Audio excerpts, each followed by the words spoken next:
Allez, un petit quiz. Qui ces supporters sont-ils en train de siffler?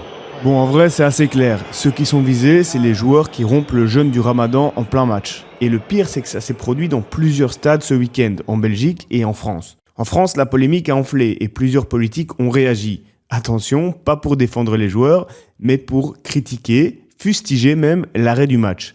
Inacceptable selon Laurent Wauquiez. Et même, je cite François-Xavier Bellamy, un vrai grand moment de rupture avec le projet français. Rien que ça.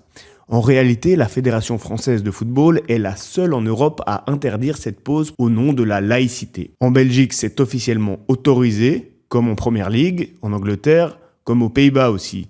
Et ailleurs, ça dépend de l'arbitre, mais en général, c'est toléré. En Belgique, comme souvent quand on parle de racisme dans les stades, on détourne le regard. À Bruges, une partie des supporters est connue pour ses saluts nazis, pour ses chants antisémites, entre autres. Le club dit lutter contre ça, mais dans les faits, rien ne change depuis des années. Attention, ils sont loin d'être les seuls. Les actes racistes dans les stades, c'est tous les week-ends, un peu partout en Europe. Et les instances du football sont souvent pointées du doigt pour leur laxisme. Heureusement, plusieurs supporters de Bruges ont réagi sur les réseaux sociaux pour se désolidariser de ces groupes qu'ils qualifient de racistes. Et pour aller plus loin, il y a quelques mois, j'avais interviewé Yannick, qui s'est fait agresser dans un stade pour sa couleur de peau. Je vous mets le lien de la vidéo dans ma bio.